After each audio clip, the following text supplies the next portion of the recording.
Hello guys and welcome back to my YouTube channel again. I hope you all guys are doing very well. So आज की video का concept है question answer related GDS. लंबे समय से video आने का भी रीज़न भी यही है क्योंकि मैं कॉन्सेप्ट ढूंढ रही थी। काफ़ी सारे क्वेश्चन जितने भी थे आप लोगों के जो आपने इंस्टाग्राम पे डीएम किए थे और जो आपके यूट्यूब कमेंट सेक्शन में थे, मैक्सिमम रिप्लाई तो मैंने कर दिए थे, बट कुछ क्वेश्चंस ऐसे थे जिनको एक्सप्लेन करना पड़ता है। मैं रिटर्न में नहीं बता सकती हूँ, मतलब रिटर्न में आप उतना अच्छे से समझ भी नहीं पाओगे और मैं समझा भी नहीं सकती हूँ। तो आपके जितने भी क्वेश्चंस थे, मेरे को अभी तक आपने जितने भी पूछे थे, मैंने सब इस वीडियो में डाल दिए हैं। तो ये वीडियो में भी बहुत लंबी भी जा सकती है क्योंकि क्वेश्चंस बहुत सारे हैं। तो वीडियो को स्किप बिल्कुल भी मत करना। पता नहीं है आपका क्वेश्चन कौन सी साइड पे होगा, पहले भी आ सकता है, एंड में भी आ सकता है। तो वीडियो को बिना स्किप करें एंड तक ज़रूर देखें और चैनल को सब्सक्राइब कर देना। आपका सब्सक्रिप्शन से मुझे थोड़ा मोटिवेशन मिलता रहता है, तो इसीलिए मैं और ज़्यादा वीडियोज़ बनाती रहती हूँ कि आप लोगों को इतना सब नॉलेज टाइम टू टाइम मिलता रहे, आपके क्वेश्चंस के आंसर मिलते रहें। तो बिना टाइम वेस्ट किए हम वीडियो स्टार्ट करते हैं और अपने क्वेश्चंस को पिक कर लें और देखें आपके क्वेश्चंस का आंसर क्या है। दैन फर्स्ट क्वेश्चन जो है ये मैक्सिमम पूछे जाने वाला क्वेश्चन है। जिन्होंने भी इस बार अप्लाई किया है सबका यही क्वेश्चन है, कब आएगा रिज़ल्ट, कब आएगा। तो देखो, पहली बात तो ये है कि फर्स्ट टाइम ऐसा हुआ है कि पोस्ट ऑफिस की सारी सर्कल की जो वैकेंसियाँ एक बार में निकली हैं। हर बार क्या होता है, सर्कल वाइज वैकेंसी निकलती है, पहले एक सर्कल की निकलती है, दैन कुछ टाइम के बाद दूसरे सर्कल की निकलती है, बट ऑल ओवर इंडिया की निकल चुकी है। अगर तो रिज़ल्ट आता है बाय सर्कल, कुछ जैसे एक सर्कल का आ गया, देन आफ्टर सम टाइम दूसरे सर्कल का, तो आपका रिज़ल्ट आ जाएगा 1 से 1.5 महीने में, 2 महीने भी मान लो, मे बी अगस्त तक में, फर्स्ट वीक ऑफ अगस्त तक आ जाएगा। बट अगर यहाँ पे हम बात करें ओवरऑल इंडिया की, तो आप लंबा टाइम ले सकते हो, अक्टूबर नवंबर लग सकता है अगर सबका एक साथ रिज़ल्ट निकालेंगे। अगर सर्कल वाइज निकालते हैं तो ये 1.5 महीने के अंदर अंदर आपका रिज़ल्ट आ जाएगा। दैन सेकेंड क्वेश्चन है सैलरी के ऊपर बहुत ज़्यादा क्वेश्चन आते हैं कि कितनी है। ये आपको नोटिस में भी क्लियर हो गया था और मैंने अपनी काफ़ी वीडियोस में भी इस चीज़ को क्लियर करा है, डिस्क्लोज़ करा है, और जो मेरी फर्स्ट वीडियो थी उसमें भी मैंने पूरा एक्सप्लेन करा था कितनी सैलरी होती है। फॉर बीपीएम की जो बेसिक सैलरी होती है, स्टार्टिंग सैलरी, वो रहती है 12,000, और फॉर द एबीपीएम वो रहती है 10,000। अगर आपने एबीपीएम के लिए अप्लाई किया है तो आपको स्टार्टिंग सैलरी मिलने वाली है 10,000, और अगर आप अप्लाई कर रहे हो बीपीएम के लिए तो आपको स्टार्टिंग सैलरी मिलने वाली है 12,000। Then moving to the working hour, आपको कितने घंटे काम करना है। तो वैसे ये जो छोटे छोटे क्वेश्चन है ये मैंने पहली वीडियो में भी एक्सप्लेन कर दिए, बट यहाँ पे भी कर देती हूँ क्योंकि ये इंडिविजुअली पूछे गए थे। वर्किंग आवर्स में आपको पता है जो बीओ की टाइमिंग है वो 4 घंटे की, पे स्केल 4 घंटे के हिसाब से और 5 घंटे के हिसाब से मिलता है। ये डिपेंड करता है आपका वर्कलोड कितना है। अगर तो आप बीपीएम को पूरे 4 से 5 घंटे वर्किंग आवर्स रहने पड़ते हैं क्योंकि उनको ट्रांजैक्शंस करनी पड़ती है, लोगों के अकाउंट में डिपॉजिट करने होते हैं मनी, ओपनिंग अकाउंट ओपन करने होते हैं, विड्रॉल्स करनी होती है, और काफ़ी सारी लोगों से रिलेशन बनाने होते हैं अच्छे, ताकि वो आपके पास अकाउंट खुलवाएं या अपने जो भी डाकखाने की सुविधा है उसका वो टाइम टू टाइम मतलब टाइम टू टाइम आपके पास आते रहे। कोई भी नई योजना आ रही है सरकार के द्वारा तो उनको वो अपडेट मिलती रहे आपसे। तो वर्किंग आवर 4 से 5 घंटे खुलेगा तो ही आप कर पाते हो मैनेज। ये है बीपीएम का काम। अगर आप एज एबीपीएम काम करना चाहते हो तो एबीपीएम का कोई फ़िक्स टाइम तो होता नहीं है देखो, बट हाँ, सुबह आप जितने बजे आपकी डाक आती है आप डाक ले आओ। अगर तो आपकी डाक 1 घंटे में आप बांट देते हो दैन यू आर फ्री। अगर आप 2 घंटे में बांट देते हो, it's totally depends on you, आप कितने घंटे में डाक बांटते हो ये आपके ऊपर है। डाक कई विलेजेस में ज़्यादा आती है जहाँ पे ज़्यादा विलेजेस कंबाइन होते हैं, जिसमें एक ही बीओ के साथ 3-4 विलेजेस होते हैं, कहीं कहीं पे 10-12 भी होते हैं। अगर तो आपके कम हैं, 1 या 2 या 4 विलेज हैं, तो डाक इतनी ज़्यादा नहीं आएगी, आप 2 घंटे में 1 घंटे में आराम से बच जाती है। और अगर आपके पास अपना पर्सनल कन्वेंस है तो और भी ज़्यादा आसानी से हो जाता है। तो ये होगी वर्किंग आवर की बात। और वर्क प्रोफाइल की बात करें, ये भी सेम है। बीपीएम का जो वर्क प्रोफाइल है वो आपको पता है ऑफिस का रहता है। अकाउंट ओपन करना, अकाउंट में डिपॉजिट करना, अकाउंट में विड्रॉल्स करना, जो भी नई योजना आती है या टारगेट्स आते हैं उनको अचीव करना, और IPB का जो भी जितना भी काम होता है वो भी सब BPM हैंडल करते हैं। पूरे BO को हैंडल करना, BO को ऑपरेट करना, ऑर्गेनाइज़ करना, ये सब BPM के काम रहते हैं। और ABPM का काम रहता है। ABPM लास्ट टाइम भी मैंने बताया था 2 टाइप के होते हैं, MC, MD। और कई जगह पे MC, MD का काम एक ही पर्सन करता है, वो वर्कलोड के हिसाब से दिया जाता है। कई BO होती हैं डबल हैंडेड, कई होती हैं ट्रिपल हैंडेड और कई सिंगल हैंडेड होती हैं। तो जो डबल हैंडेड BO होती है उसमें MC, MD एक ही पर्सन होता है जिसको डाक लेके भी आनी होती है और डाक बांटनी भी खुद होती है डोर टू डोर। और अगर हम बात करें सिंगल BO की, तो वहाँ पे उस पर्सन को डाक लेके भी आनी है, एज अ BPM पूरे BO का काम भी करना है और डाक डिलीवर भी करनी है। ये होता है work profile. Then moving to the next question, how many percentage for selection. तो ये भी क्वेश्चन अगर आप मेरे कमेंट सेक्शंस में जाके देखोगे यूट्यूब के, वहाँ पे भी मिल जाएंगे। और जिन्होंने पूछा है उनको तो पता ही होगा कि उन्होंने कितनी बार पूछा है DMs में भी। तो परसेंटेज का बेसिस ये रहता है, अगर तो आपके परसेंटेज अच्छे हैं तो आपको फ़िक्र करने की कोई ज़रूरत नहीं है। बाकी डिपेंड करता है कट ऑफ के ऊपर। अगर कट ऑफ ज़्यादा हाई जाता है, कंपटीशन हाई रहेगा, तो मे बी 90% या 85% वाले भी रह जाएं, 95 वाले भी रह जाएं। अगर तो कट ऑफ ठीक ठीक नॉर्मल चलता है, कंपटीशन ज़्यादा हाई नहीं है, तो 80+ वाले भी सिलेक्ट हो सकते हैं। ये टोटली डिपेंड करता है कितना हाई कंपटीशन होने वाला है और कैसा कट ऑफ लगने वाला है इस बार। कट ऑफ के ऊपर भी मैंने अलग से एक वीडियो बना दी थी, अगर आप उसको भी चेक करना चाहते हो तो वो आप जाके देख सकते हो। देन 6th क्वेश्चन, तो एक ही क्वेश्चन आया था मेरे को, 2-3 लोगों के आए थे जो अभी मतलब 18+ नहीं हुए थे, 18 में चल रहे थे। तो उन्होंने भी ये क्वेश्चन किया था कि क्या हम अप्लाई कर सकते हैं। आप अप्लाई तो कर सकते हो, क्योंकि इस बार जो हुआ है रजिस्ट्रेशन, इस बार जो एप्लीकेशन हुआ है उसमें आपको डॉक्यूमेंट नहीं अपलोड करने थे। जो लास्ट टाइम तक की एप्लीकेशन चल रही थी, लास्ट ईयर तक की, उसमें आप अपने स्कैन करके अपने डॉक्यूमेंट्स को अपलोड करते थे। तो मतलब कि अगर रिज़ल्ट, क्योंकि ये नोटिस में स्पेशली लिखा हुआ था कि आपकी सर्टिफाई एज होनी चाहिए 18+। तो जब आप अगर आपका सिलेक्शन हो भी जाता है, जब आप DV पे जाओगे डॉक्यूमेंट वेरिफिकेशन पे, तो आपका जो एप्लीकेशन है, जो फॉर्म है, वो कैंसिल हो जाएगा। तो कोई भी ये चीज़ नहीं चाहेगा और आपको 2 साल के लिए मे बी कर दिया जाए, बैक कर दिया जाए कि आप 2 साल तक अप्लाई ना कर पाओ। तो ऐसी गलती ना करो, माइनर गलतियों की वजह से आपका एप्लीकेशन फॉर्म ख़राब हो सकता है।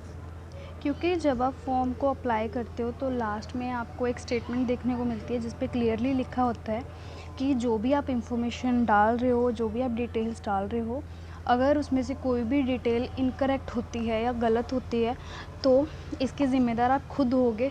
और एज़ पर रूल्स ये है कि अगर आप गलत इन्फॉर्मेशन डाल देते हो या गलत डिटेल फिल कर देते हो तो मे बी आपको 2 सालों के लिए खारिज कर दिया जाता है। आप 2 साल तक नहीं अप्लाई कर सकते हो। तो ऐसे माइनर मिस्टेक ना करें कि आपको इन फ्यूचर प्रॉब्लम हो। ऐसे आप 1 साल और वेट कर लो, अगले साल फिर से आ जाएंगी वैकेंसीज, तो आप अप्लाई कर देना। बट ये माइनर मिस्टेक की वजह से आप अपना फ्यूचर में ख़राब मत करो। Then suitable circle for apply, तो काफ़ी सारे क्वेश्चंस ये भी थे कि हम किस सर्कल में अप्लाई करें। देखो ज़्यादा प्रॉब्लम नहीं है, क्योंकि ऑल ओवर इंडिया में आप अप्लाई कर सकते हो। जो है ये सेंट्रल गवर्नमेंट की जॉब है। बट इसका एक प्रॉब्लम है कि जिस भी आप सर्कल में अप्लाई कर रहे हो उसकी लोकल लैंग्वेज आपको आना बहुत ज़रूरी है। फॉर एग्ज़ाम्पल आप अगर दिल्ली साइड कर रहे हो तो आपको लोकल लैंग्वेज हिंदी आना ज़रूरी है। और अगर आप वेस्ट बंगाल की साइड अप्लाई कर रहे हो तो आपको बंगाली आनी कंपलसरी है। और अगर पंजाब में कर रहे हो तो पंजाबी आनी कंपलसरी है। अगर आपको उस एरिया की, उस सर्कल की लोकल लैंग्वेज के बारे में प्रॉपर नॉलेज है तो आप ईज़िली अप्लाई कर सकते हो। बट अगर आपको अपने नियर बाय होम टाउन चाहिए तो आपको जो भी नियर लगता है आप उसके लिए अप्लाई कर सकते हो। Last date for GDS application, तो ये आपको पता ही है 5 जून है। आज के दिन ही ये मैं वीडियो बना रही हूँ और आज ही अपलोड कर दूँगी। 5 जून को लास्ट डेट है, आप इसके बाद अप्लाई नहीं कर सकते हो। फिर आपको वेट करना पड़ेगा नेक्स्ट ईयर कब वैकेंसीज आएंगी, आप तभी अप्लाई कर सकते हो। Then 9th question, is GDS good job. देखो बहुत अच्छी जॉब है ये, तो आपको मैं कुछ पॉइंट बताती हूँ। फॉर एग्जांपल प्राइवेट जॉब में क्या होता है, आपको 9 to 9 की जॉब करनी होती है, 12 घंटे की या 10 घंटे की या 8 घंटे की जॉब मान लो।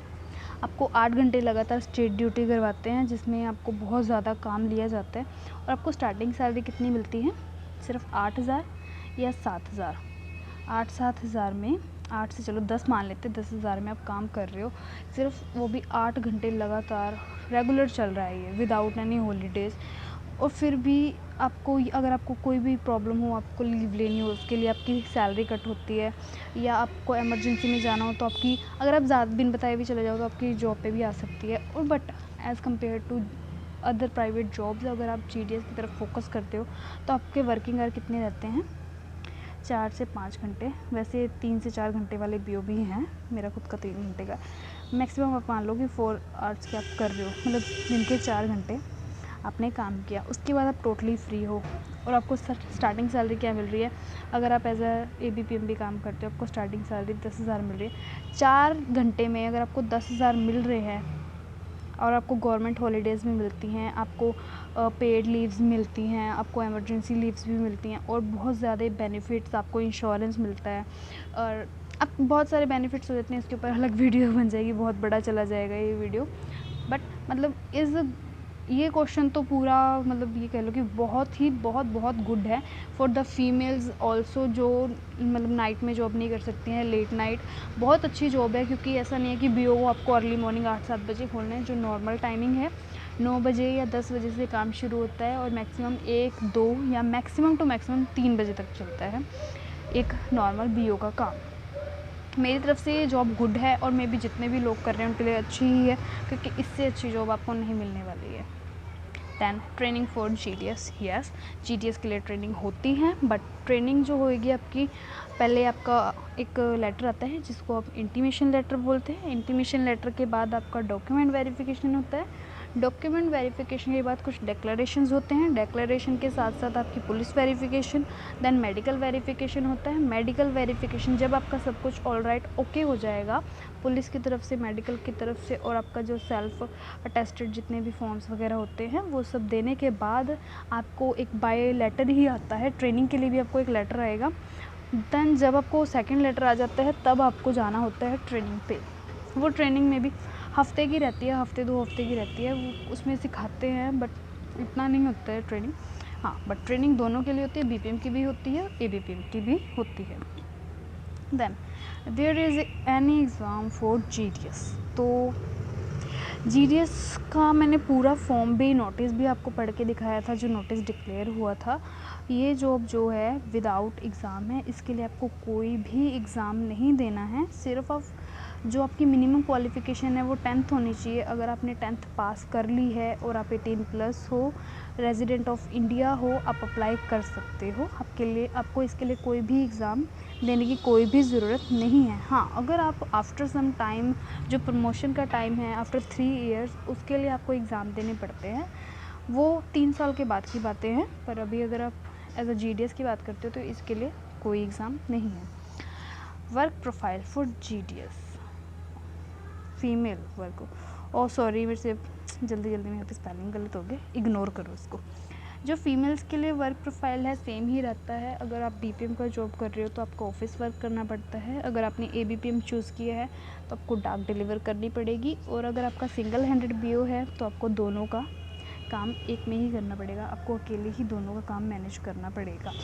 ऐसा कुछ भी नहीं है कि यहाँ पे अगर आप मेल हो तो आप फील्ड वर्क करोगे, और अगर आप फीमेल हो तो आप ऑफिस वर्क करोगे। ऐसा कुछ नहीं है। जिसके लिए भी आप अप्लाई करते हो और जिस चीज़ के लिए आप सेलेक्ट हो जाते हो, आपको वही वर्क प्रोफाइल में काम करना पड़ेगा। Then moving to the next question, is cycling must? Cycling आना बहुत ज़रूरी है, देखो, क्योंकि एक गवर्नमेंट रूल है, वो एक लॉ है, उन्होंने लिख दिया है फॉर्म में कि आना ज़रूरी है, नोटिस में डिक्लेयर किया है, तो आना ज़रूरी है। बेशक आप कल को साइकिल पे डाक ना बांटो, आप स्कूटी से डाक बांट रहे हो, या पैदल जाके डाक बांटते हो, या अपनी BO से डाक बांट रहे हो, पर as per norms, as per government rules declaration आपको साइकिलिंग आना ज़रूरी है। आप अपनी सेफ साइड लेके चलो, बाकी तो टाइम पे डिपेंड करता है। नहीं बांटते हैं कई लोग आज के टाइम पे डाक ऐसे साइकिलिंग पे, बट अगर लिखा है तो कुछ सोच के ही लिखा है उन्होंने नोटिस में। देन ट्रांसफ़र रूल्स, ट्रांसफ़र के लिए अगर आप अप्लाई करने के बारे में सोच रहे हो कि अगर आप अदर सर्कल में चले जाते हो जो आपके होम टाउन से थोड़ा दूर है, आपको दूर से ट्रैवल करना पड़ रहा है, या फिर आपको वहाँ पे स्टे करना पड़ रहा है, तो ट्रांसफ़र आप कैसे अप्लाई कर सकते हो। जो ट्रांसफ़र के रूल थे पहले वो 3 साल के थे, बट अब वो हो चुके हैं 1 साल के। और यहाँ पे प्लस पॉइंट ये है, जो लड़कियाँ हैं वो 2 बार ट्रांसफ़र ले सकती हैं और जो लड़के हैं वो सिर्फ 1 बार। लड़कियों के लिए 2 बार इसलिए रहता है क्योंकि काफ़ी बार ऐसा होता है कि लड़कियाँ अपने होम टाउन से दूर रहती हैं, अपने पेरेंट्स से दूर रहती हैं, तो वो ये चीज़ पे लिख के दे सकते हैं अपने सीनियर ऑफिसर्स को कि मैं अपने होम टाउन से दूर हूँ, मेरे पेरेंट्स का मैं ही सहारा हूँ, इस वजह से मुझे अपने होम टाउन में ट्रांसफ़र चाहिए। इस बेसिस पे आपको मिल सकता है ट्रांसफ़र। और सेकंड ट्रांसफ़र जो आपको मिलता है वो आपकी मैरिज बेसिस पे मिलता है। अगर आप अदर सर्कल में आपकी मैरिज होती है, अदर स्टेट या सिटी में आपकी मैरिज होती है, तो आप उस सिटी का भी, उस विलेज का भी ट्रांसफ़र ले सकते हो आफ्टर सम टाइम। बट आपको मिनिमम 1 साल होना चाहिए रेगुलर ड्यूटी को, आप उसके बाद ट्रांसफ़र का अप्लाई कर सकते हो। Then 15th question, suitable circle for apply.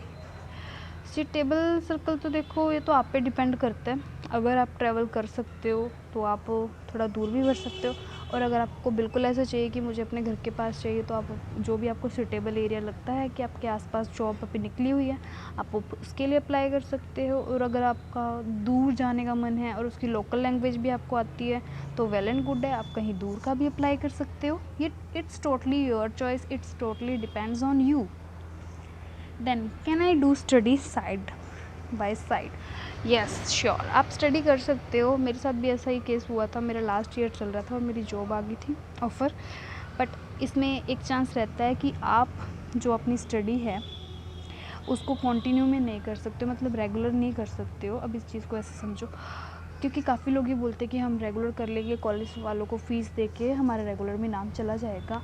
But after some time जब आप प्रमोशन के लिए अप्लाई करोगे तो उसमें आपके जो डॉक्यूमेंट्स लगेंगे उसमें ईयर होता है कि आपने किस ईयर में पास किया है। फॉर एग्ज़ाम्पल 2022 से आप अप्लाई कर रहे हो, अपना कॉलेज स्टार्ट हो 25 तक चल रहा है, 3 साल का कोर्स है आपका, जो भी डिप्लोमा डिग्री है 3 साल की है। तो उसके बाद 3 साल के बाद ही आपको प्रमोशन के लिए अप्लाई करना होता है। तो जब आप वहाँ पे अप्लाई करोगे ऑन द ग्रेजुएशन बेसिस, तो वहाँ पे आपको अपने डॉक्यूमेंट सबमिट करने होते हैं। और अगर आपका रेगुलर में जाएगा तो वो as per in the eyes of law वो गलत चला जाएगा, क्योंकि आप एक टाइम पे 2 जगह पे अपीयर नहीं हो सकते हो। अगर आप उस टाइम कॉलेज में रेगुलर थे तो how can you B continue in regular job? ये बहुत बड़ा सवाल हो सकता है, आपके ऊपर भी प्रॉब्लम आ सकती है, कॉलेज के ऊपर भी, और आपकी मे बी जॉब प्रोफाइल पे भी ये बहुत बड़ी प्रॉब्लम बन सकती है। तो ऐसी दिक्कत ना करें, आप side by side as a private के तौर से कर सकते हैं, प्राइवेटली स्टडी कर सकते हैं, उसकी कोई दिक्कत नहीं है। आप प्राइवेटली स्टडी करो, क्योंकि एज़ पर लॉज और लॉ की आंखों में ये एक तरीके से धोखा है, ये गलत है। आप एक सही बात है, आप एक बारी में 2 जगह पे अपीयर नहीं हो सकते हो, 2 जगह पे आप प्रेजेंट नहीं हो सकते हो। तो प्राइवेटली आप अप्लाई कर दें, प्राइवेटली आप स्टडी करें side by side, but regular का तो आप सोच ही नहीं सकते हो। कर भी लेते हो पैसे पुसे दे के तो बाद में दिक्कत हो जाएगी आपको प्रमोशन के टाइम पे, ऐसा ना हो, इससे भी जाओ। 17th क्वेश्चन, इस कंप्यूटर सर्टिफिकेट मस्ट? तो it's yes yes yes. Computer का सर्टिफिकेट उतना ही ज़रूरी है जितना आपका 10th का सर्टिफिकेट है। तो जैसे कि आपको मैंने लास्ट टाइम भी बताया था, आपके जो इंग्लिश के मार्क्स हैं और जो मैथ्स के मार्क्स हैं वो बहुत मैटर करते हैं। उसके साथ साथ आपका कंप्यूटर का नॉलेज भी बहुत ज़रूरी है। अगर आपके पास नहीं है कंप्यूटर सर्टिफिकेट अभी तक, तो आप अभी भी कर सकते हो, 60 दिन का सर्टिफिकेट बनवा लो। और अगर आपकी 10th की मार्कशीट जो है उसमें कंप्यूटर का सब्जेक्ट एक है, कंप्यूटर साइंस का, भले ही वो ग्रेड्स में है, मार्क्स में नहीं है, चाहे भले ही वो ग्रेड्स में है, तो भी इट्स डन, कोई ज़रूरत नहीं है आपको करने की। हाँ, अगर आपकी 10th में आपके पास कंप्यूटर सर्टिफिकेट नहीं था, कंप्यूटर का एक सब्जेक्ट होता है वो नहीं था, तो उस केस में आपको 16 डेज़ का कंप्यूटर सर्टिफिकेट होना कंपलसरी है। अगर आपके पास ये नहीं होता है तो हाई चांस हैं आपके रिजेक्शन के, आपके फॉर्म को रिजेक्ट करा जा सकता है। तो ये एक बहुत ही माइनर सी मिस्टेक है, ये तो बिल्कुल भी ना करें, अभी भी टाइम है, आप कर सकते हो अगर आपके पास नहीं है। Then next question, can I apply for both ABPM और BPM? Yes you can apply, क्योंकि अगर वैकेंसी साथ में लिखी हैं आपको तो सिर्फ प्रेफरेंस फिल करनी है। आप प्रेफरेंस फिल कर दें। अगर आपको लगता है आपके एरिया में BPM की कम प्रेफरेंस है और ABPM की ज़्यादा है, तो आप दोनों को कर दें फिल एज़ पर प्रेफरेंस, पहले BPM की डाल दें और बाद में ABPM की डाल दें। बाकी आपका आगे लक है कि किस आप पोस्ट पे जाते हो, एज अ BPM जाते हो या एज ए ABPM जाते हो। Then moving to the next, my certificate और हाँ, ये क्वेश्चन भी मुझे आया था एक पर्सन का कि मेरा जो एक सर्टिफिकेट है वो पुराना है। देखो, गवर्नमेंट सर्टिफिकेट होना चाहिए और एक्यूरेट होना चाहिए, जेन्युइन होना चाहिए, ऑथोराइज्ड होना चाहिए बाय गवर्नमेंट। वो पुराना हो या नया हो, सबको पता है जो सरकारी कागज़ होते हैं वो एक ही बार बनते हैं, है ना। ज़्यादा से ज़्यादा 2 बार बन जाएंगे करेक्शन या अपडेट करवाना हो। बट अगर पुराना है, इसमें कोई इशू नहीं है, बस सही होना चाहिए और जेन्युइन होना चाहिए, तो आपका वो सर्टिफिकेट चल जाएगा। अगर आपको लगता है अपडेट करवाने की ज़रूरत है तो अभी थोड़ा टाइम है, आप उसका अपडेशन जो भी करवाना है वो करवा लें उस टाइम से पहले।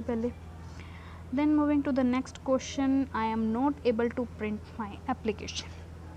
देखो, इस बार ये बहुत दिक्कत आ रही है। जब मैं खुद आपको अपलोड अपने सारे डॉक्यूमेंट्स वगैरह एप्लीकेशन फॉर्म करके बता रही थी, तो लास्ट टाइम मुझसे भी नहीं हो पा रहा था, थोड़ा प्रॉब्लम एरर आ रहा था, बार बार प्रिंट नहीं निकल पा रहा था, PDF डाउनलोड नहीं हो रही थी। तो उस केस में आप क्या करें, बस एक स्क्रीनशॉट लेके अपने पास रख लें फॉर फ्यूचर। अगर इन फ्यूचर आपको उसकी ज़रूरत पड़ती है तो बस आपके काम आ जाएगा। बाकी इसकी आगे कोई ज़रूरत पड़ती नहीं है कि आपको कहीं पे दिखाना है या कुछ। ये बस आप खुद के लिए रखते हो कि हाँ, मैंने अप्लाई करा था, स्क्रीनशॉट, या आपके पास कुछ प्रूफ रह जाता है। अगर डाउनलोड हो रहा है तो वेल एंड गुड, आपसे प्रिंट निकल रहा है। अगर नहीं निकल रहा है तो आप स्क्रीनशॉट लिख के सिंपली अपने फ़ोन में रख सकते हो। ऐसा ज़रूरी नहीं है कि आपको इन फ्यूचर कहीं पे लगाना है या दिखाना है, ऐसी कोई दिक्कत नहीं है। देन 21st क्वेश्चन, आप देख सकते हो कितने सारे क्वेश्चन है, अभी आगे और है, देखते जाओ। बहुत बड़ी वीडियो बनाई है आज मैंने। आई चूज़ बोथ इंग्लिश और हिंदी इन 10th। ये मेरे यूट्यूब के कमेंट सेक्शन में ही आया था, किसी ने लिखा था कि जहाँ पे हम चूज़ करते हैं ना कि आपने जो अपनी 10th है वो किस लैंग्वेज में की है, इंग्लिश में की है, या कई जगहों पे ऐसे होते हैं सारे सब्जेक्ट हिंदी में भी रखे जाते हैं। पंजाब में मोस्ट ऑफ द स्टूडेंट रख लेते हैं पंजाबी में। तो वो चीज़ फिल करनी थी कि ये तो नॉर्मली पता है, हिंदी भी होती है, मैथ्स भी होता है, वैसे तो ना मैथ्स लिख देंगे।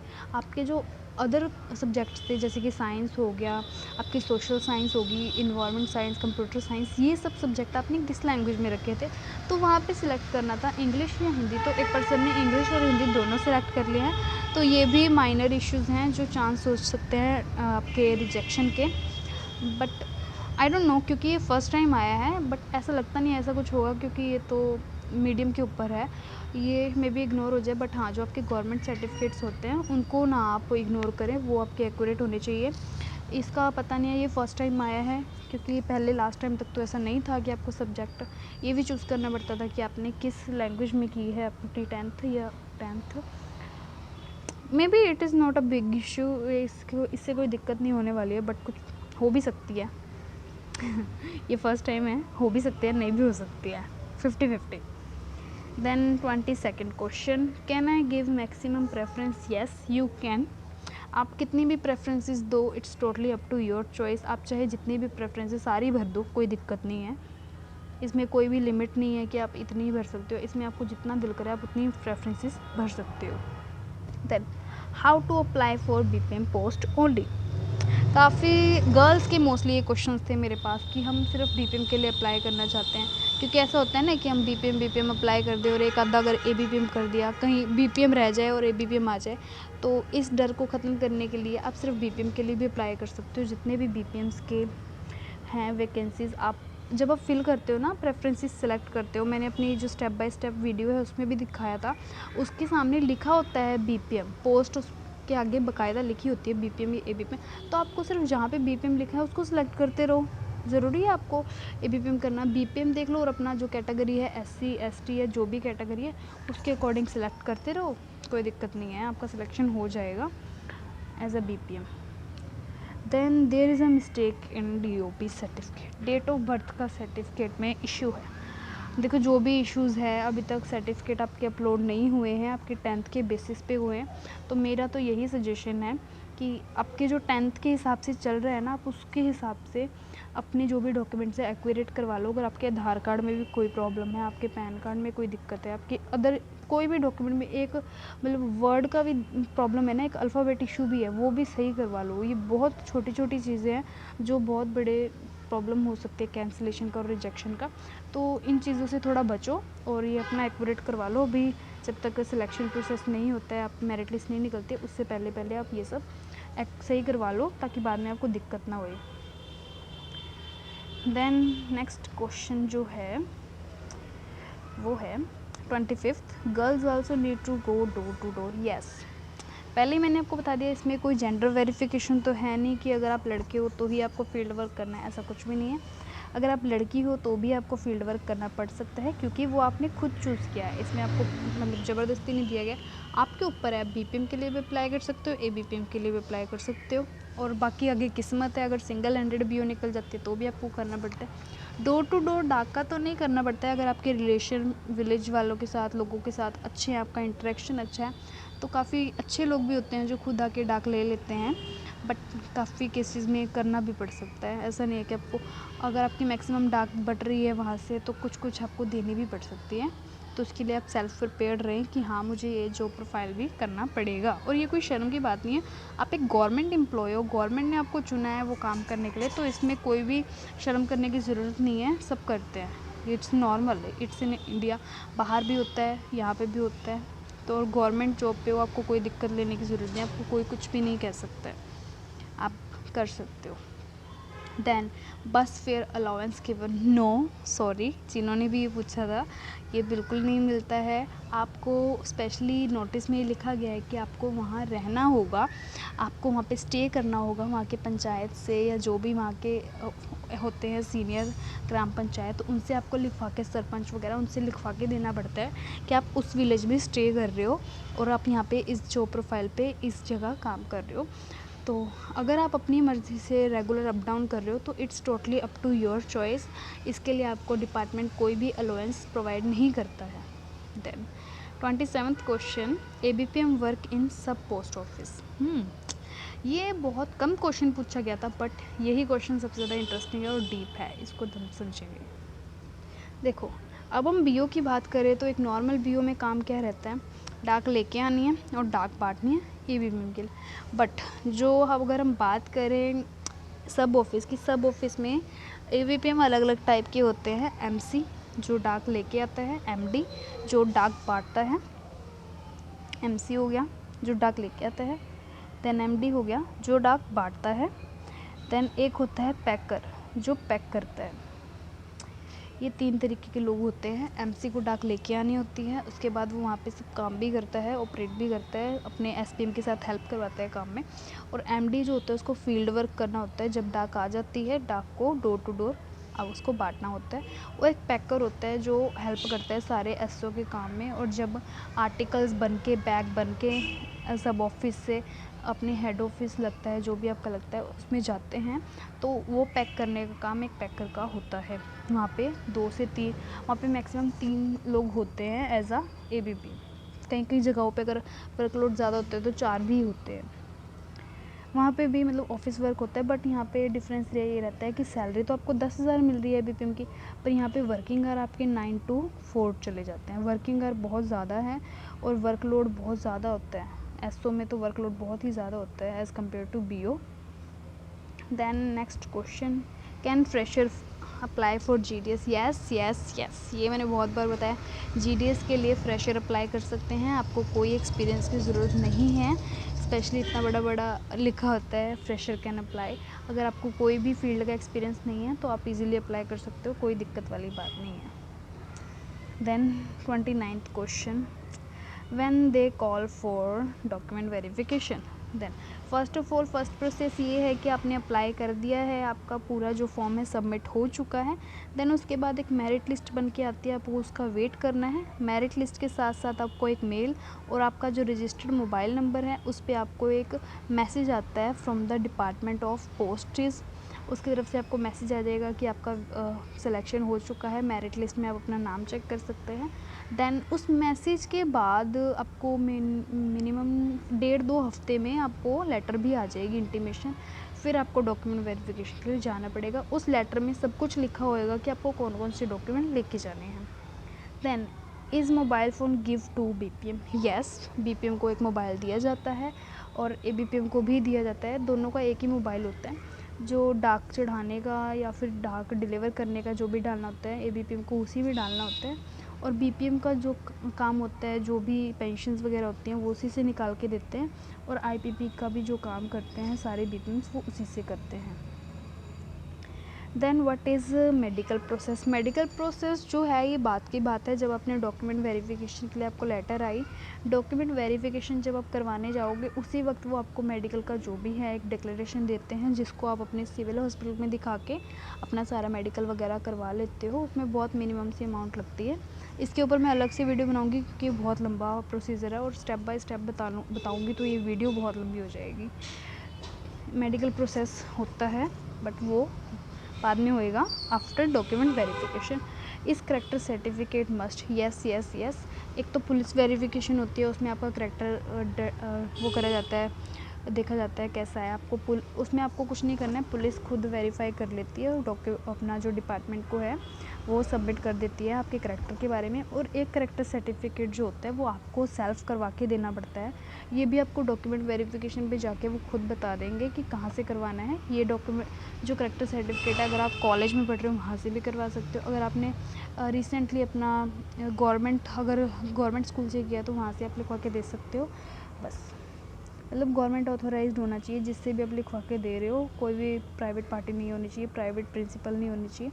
किसी गवर्नमेंट स्कूल के प्रिंसिपल से भी लिखवा के आप देख सकते हो, वो भी चल जाता है। उनकी स्टैंप भी होती है ना खुद की। देन हो गए ख़त्म। ओ माय गॉड, 32 क्वेश्चंस थे आपके लिए, ये मैंने सब ख़त्म हो गए हैं 32 क्वेश्चन। आई होप इनके बीच में आपका जो जवाब है आपके सवालों के आपको मिल ही गए होंगे। अगर आपका कोई भी क्वेश्चन रह गया है तो ये मेरा इंस्टाग्राम पेज है, इस पे आप मुझे डीएम करके कोई भी क्वेश्चन रिलेटेड पोस्ट ऑफिस और जीडीएस के बारे में पूछ सकते हो। मैं टाइम टू टाइम आपके रिप्लाई मैक्सिमम करती ही हूँ और मैक्सिमम टू मैक्सिमम मैंने आज तक किए ही हैं। अगर फिर भी कोई मुझे लगे कि रिप्लाई मैं नहीं कर रही हूँ तो उसका रीज़न यही हो सकता है कि मैं उसको आपको रिटर्न में एक्सप्लेन कर दूँगी। फिर भी अगर मुझे लगा कि उसके ऊपर एक कॉन्सेप्टल वीडियो बनेगी तो मैं वीडियो भी बना दूँगी। और ये मेरा इंस्टाग्राम पेज है, अगर फॉलो करना होगा फॉलो कर लेना। बट अगर आपका कोई क्वेरी हो तो वो ज़रूर मुझे बता देना इसमें। और आपका और भी कोई क्वेश्चन है कि आपको किस कॉन्सेप्ट पे वीडियो चाहिए नेक्स्ट, वो भी मुझे बता देना। जो भी आपके क्वेश्चंस माइंड में चल रहे हैं या जो भी प्रोसेस को लेके, डॉक्यूमेंट वेरिफिकेशन के ऊपर मैं वीडियो ज़रूर बनाऊंगी, ये मेरा वादा है। मेडिकल प्रोसेस के ऊपर भी मैं वीडियो बनाऊंगी, ये भी मेरा प्रॉमिस है। और इसके अलावा आपको किस टॉपिक पे चाहिए वो भी मुझे बता देना। आई होप आपके सभी क्वेश्चंस तो यहाँ पे क्लियर हो चुके होंगे। And thank you so much. अगर आपने यहाँ तक वीडियो देखी है, बहुत बहुत शुक्रिया। आप लोगों की वजह से मोटिवेशन मिलता है नई वीडियो बनाने का। और डोंट फॉरगेट टू सब्सक्राइब ज़रूर कर देना। बाकी तो बातें ठीक है, लाइक करो ना करो कमेंट सेक्शन में ज़रूर बताना वीडियो काम की थी या नहीं। अगर अच्छी लगी हो तो लाइक भी कर ही देना। और नेक्स्ट वीडियो का टॉपिक मुझे बता देना तो मैं आपके लिए जल्दी से जल्दी लेके आऊँ। इस वीडियो का लेट होने का रीज़न भी यही है कि क्वेश्चन आंसर बहुत थे और मुझे सबके आंसर देने थे, तभी मैंने लेट बनाया कि लास्ट डेट है, आप सबके क्वेश्चंस ख़त्म हो गए होंगे। देन मिलते हैं नेक्स्ट वीडियो में, तब तक के लिए हेल्दी रहे, स्टे रहे और वेट करें मेरिट लिस्ट का। All the best and God bless you.